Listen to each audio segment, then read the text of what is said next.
গণ অভ্যুত্থানের অংশীজন শ্রমিক জনতার সম্মানে আজকের আয়োজিত এই অনুষ্ঠানের সম্মানিত সভাপতি, অনুষ্ঠানে উপস্থিত মহাসচিব, বাংলাদেশ জাতীয়তাবাদী দল জনাব মির্জা ফখরুল ইসলাম আলমগীর, উপস্থিত স্থায়ী কমিটির নেতৃবৃন্দ, উপস্থিত সম্মানিত উপস্থিতিবৃন্দ, কৃষক, শ্রমিক, পেশাজীবী প্রতিনিধিগণ, গণ অভ্যুত্থানের শহীদ পরিবারের সম্মানিত সদস্যগণ, গণ অভ্যুত্থানে আহত সাহসী বন্ধুগণ, আলোচক বৃন্দ এবং এই অনুষ্ঠানে উপস্থিত সকল উপস্থিতি এবং শ্রোতাবৃন্দ, আসসালাম আলাইকুম। এতক্ষণ পর্যন্ত যারা বক্তব্য রেখেছেন, আপনাদের সবার বক্তব্যে গণ অভ্যুত্থানের সময় নৃশংসতা এবং এর আগে পরের পরিস্থিতি, গণ অভ্যুত্থানে বীর জনগণের আত্মত্যাগ, সন্তান স্বজনহারা পরিবারগুলোর আশা নিরাশা এবং দেশের বর্তমান সার্বিক পরিস্থিতির একটি চিত্র উঠে এসেছে। প্রিয় উপস্থিতিবৃন্দ, ফ্যাসিবাদী বিরোধী জুলাই গণ অভ্যুত্থানের সময় দেশের অন্যতম শিল্প কারখানা নির্ভর সাভার আশুলিয়া এলাকায় শহীদ পরিবারের স্বজন এবং আহতরা যে বক্তব্য দিয়েছেন, আমি আমার বক্তব্যে তাদের বক্তব্যগুলোকে প্রাধান্য দিয়ে কয়েকটি কথা আপনাদের সামনে তুলে ধরতে চাই। ফ্যাসিবাদের বিরুদ্ধে গত ১.৫ দশকের আন্দোলনের ধারাবাহিকতায় শেষ পর্যন্ত জুলাইয়ের গণ অভ্যুত্থানে হাজারো শহীদের প্রাণের বিনিময় স্বৈরাচার এই দেশ ছেড়ে পালিয়ে যেতে বাধ্য হয়েছে। জুলাইয়ের গণ অভ্যুত্থানের সবচেয়ে বেশি সংখ্যক শহীদ হয়েছেন কিন্তু শ্রমজীবী মানুষ। বিশেষ করে এই সাভার আশুলিয়ায় শ্রমিকদের উপরে গণহত্যা চালানো হয়েছিল। হত্যা করে শ্রমিকদের লাশগুলোকে পুড়িয়ে ফেলা হয়েছিল, মানুষের লাশগুলোকে পুড়িয়ে ফেলা হয়েছিল। লাশের সঙ্গে এমন বর্বরতা, লাশের সঙ্গে এমন নির্মমতা, মনে হয় কারবালার যে নৃশংসতা তাকেও বোধহয় হার মানিয়েছে। ৫ই আগস্টে ফ্যাসিস্টের পলায়নের দিন সাভার আশুলিয়ার শ্রমিকদের উপরে গণহত্যা চলেছিল, মানুষের উপরে গণহত্যা চলেছিল। প্রিয় উপস্থিতিবৃন্দ, সরকারি চাকরিতে কোটা সংস্কারের দাবিতে গত বছর জুলাইয়ে যে আন্দোলন শুরু হয়েছিল, সেই আন্দোলনে কিন্তু শ্রমজীবী মানুষের সরাসরি কোনো স্বার্থ হয়তোবা জড়িত ছিল না, কারণ তারা কোনো সরকারি চাকরির আশা করেননি। তাহলে প্রশ্ন আসে, পোশাক কারখানার শ্রমিক, রিক্সা চালক, দিনমজুর, ভ্যান চালক, অটোরিক্সা চালক, ট্রাক চালক, হেল্পার, সহকারী, দোকান কিংবা রেস্তোরাঁ কর্মী, অথবা বিভিন্ন বয়সের নারী পুরুষ, সকল শ্রেণীর মানুষ কেন সেদিন রাজপথে নেমে এসেছিলেন? একজন রাজনীতিবিদ হিসাবে, একজন রাজনৈতিক কর্মী হিসাবে আমি একটি কারণ খুঁজে পাই। এর কারণ একটাই, দেশের সকল শ্রেণী পেশার মানুষ, দেশপ্রেমিক গণতান্ত্রিকামী জনগণ বিশ্বাস করেছে রাষ্ট্র ক্ষমতায় ক্ষমতালোভী যে ফ্যাসিস্ট যে পালিয়ে গিয়েছে, তারা যদি রাষ্ট্র ক্ষমতায় থাকে, রাষ্ট্র ক্ষমতায় তারা থাকলে কৃষক, শ্রমিক, ছাত্র, জনতা কেউ তাদের গণতান্ত্রিক রাজনৈতিক অধিকার ফেরত পাবে না, কারোরই কোনো ন্যায্য দাবি আদায় হবে না। দেশপ্রেমিক গণতান্ত্রিকামী জনগণ বিশ্বাস করেছিল সেদিন যে ক্ষমতালোভী ফ্যাসিস্ট রাষ্ট্র ক্ষমতা কুক্ষিগত করে রাখতে সক্ষম হলে দেশের সার্বভৌমত্ব ভুলুণ্ঠিত হবে, এবং এই কারণে ফ্যাসিস্টদের সেই স্বৈরাচারের শাসনের বিরুদ্ধে দেশপ্রেমিক শ্রমজীবী কর্মজীবী মানুষ নির্দ্বিধায় শহীদ মৃত্যুকে সাহসের সঙ্গে সেদিন আলিঙ্গন করেছিলেন। প্রিয় উপস্থিতিবৃন্দ, সুতরাং সম্মানের সঙ্গে আমাদের স্মরণ করা দরকার, স্মরণ রাখা দরকার, স্রেফ একটি সরকারি চাকরি পাওয়ার আশায় শ্রমজীবী কর্মজীবী মানুষ রাজপথে জীবন উৎসর্গ করেননি সেদিন। এই জনগণ একটি ইনসাফ ভিত্তিক গণতান্ত্রিক মানবিক রাষ্ট্র প্রতিষ্ঠার স্বপ্ন নিয়ে, আকাঙ্ক্ষা নিয়ে রাজপথে নেমে এসেছিলেন। ফ্যাসিবাদ হটিয়ে রাষ্ট্র রাজনীতিতে জনগণের আইনের অধিকার, জনগণের অধিকার প্রতিষ্ঠার আশায়, নিজেদের অধিকার প্রতিষ্ঠার আশায় আত্মত্যাগ করেছিলেন। আজ যদি শ্রমজীবী কর্মজীবী মানুষেরা জানতে চায়, সেই শহীদের আত্মা যদি জানতে চায়, গণ অভ্যুত্থানে সবচেয়ে বেশি সংখ্যক শ্রমজীবী মানুষ শাহাদাত বরণ করেছে, কিন্তু বর্তমান সরকার এবং প্রশাসনে শ্রমজীবী কর্মজীবী মানুষের অবস্থান কি? পলাতক ফ্যাসিস্ট মুক্ত বাংলাদেশে বর্তমানে রাষ্ট্র সংস্কারের যে কর্মযজ্ঞ চলছে, সেখানেই বা তাদের প্রতিনিধিত্ব কোথায়? প্রিয় ভাই বোনেরা, গণ অভ্যুত্থানে অংশীজন শ্রমজীবী কর্মজীবী মানুষের অবদানকে স্মরণ করে আমাদের কথা আমরাই বলবো, এই শিরোনামটি আমি দেশের বর্তমান প্রেক্ষাপটে অত্যন্ত বাস্তবধর্মী বলে মনে করি।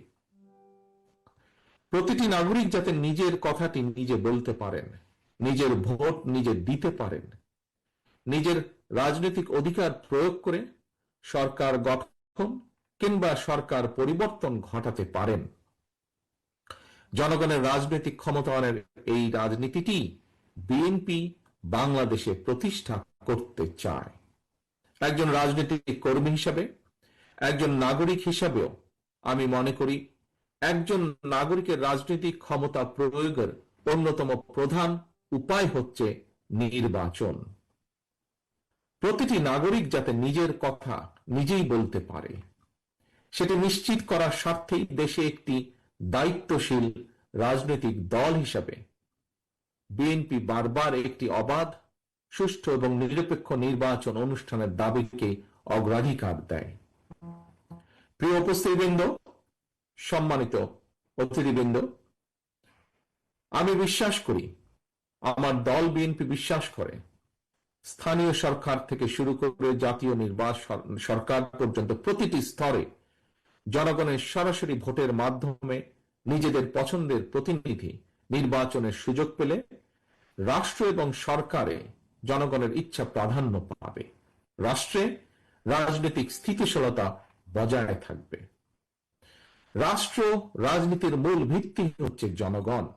জনগণকে দুর্বল রেখে রাষ্ট্র রাজনীতি, সরকার কিংবা সংস্কার কোনো কিছুকেই শক্তিশালী এবং টেকসই করা সম্ভব নয়, করা যাবে না।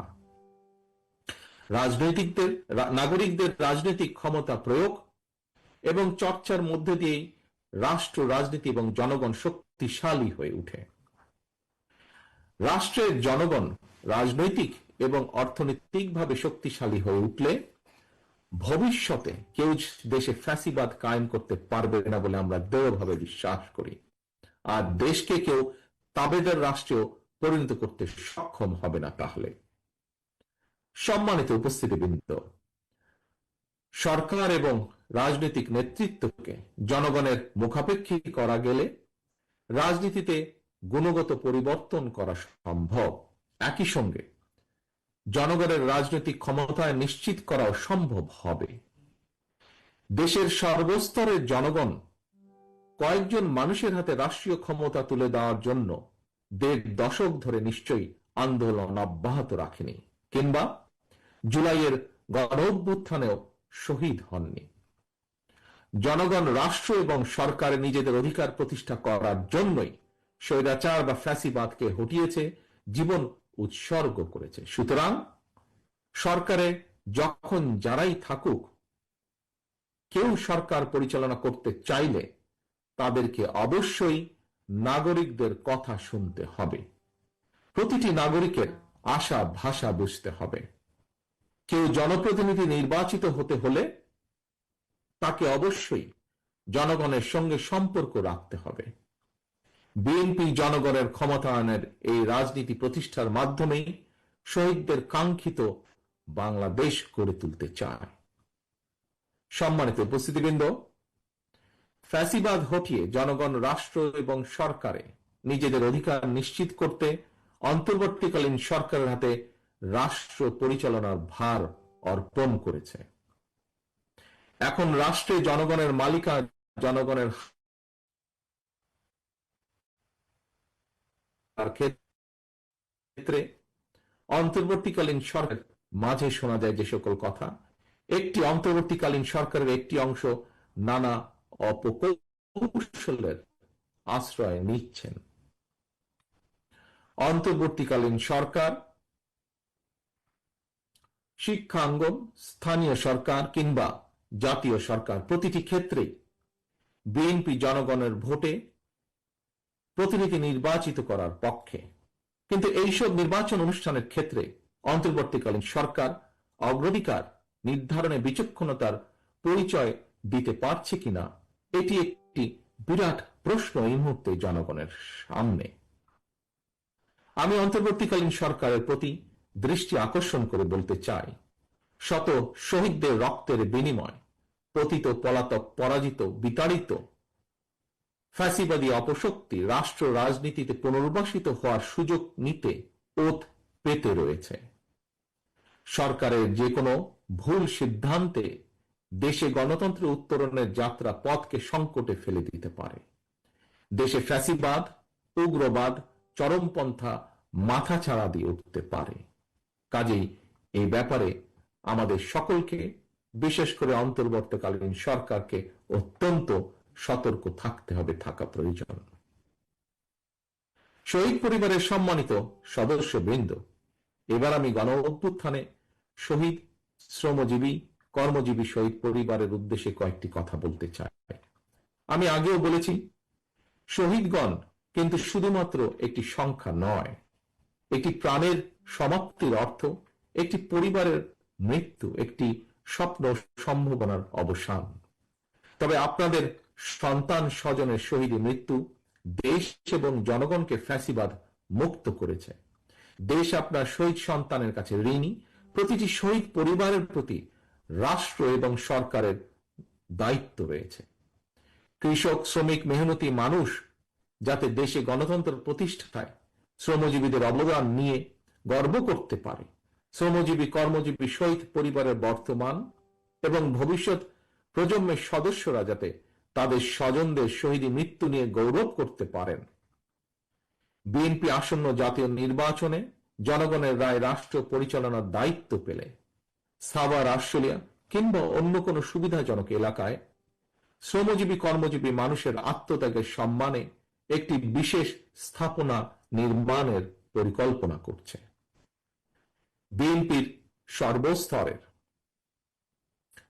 সর্বস্তরের নেতা কর্মীবৃন্দ, শহীদ পরিবারের সদস্যবৃন্দ 1971 সালের স্বাধীনতা অর্জনের যুদ্ধ থেকে শুরু করে 2024 সালে স্বাধীনতা রক্ষার যুদ্ধে এ যাবৎকাল যত মানুষ দেশে গণতন্ত্র এবং ন্যায় বিচার প্রতিষ্ঠায় আত্মত্যাগ করেছেন, আল্লাহ যেন প্রতিটি আত্মত্যাগকে শহীদী মৃত্যু হিসাবে কবুল করেন। আল্লাহর দরবারে এই প্রার্থনা করছি, আহতদের দ্রুত আরোগ্য কামনা করছি এবং একই সাথে আজকে শহীদদের সম্মানার্থে শহীদদের স্বজনদের পরিবারের সদস্যদেরকে তাদের মনের কথা তুলে ধরার জন্য আজকের এই অনুষ্ঠান আয়োজন যারা করেছেন তাদের সকলকে আবারও ধন্যবাদ জানিয়ে আমার বক্তব্য এখানেই শেষ করছি। আল্লাহ হাফিজ। বাংলাদেশ জিন্দাবাদ। বাংলাদেশ জাতীয়তাবাদী দল জিন্দাবাদ।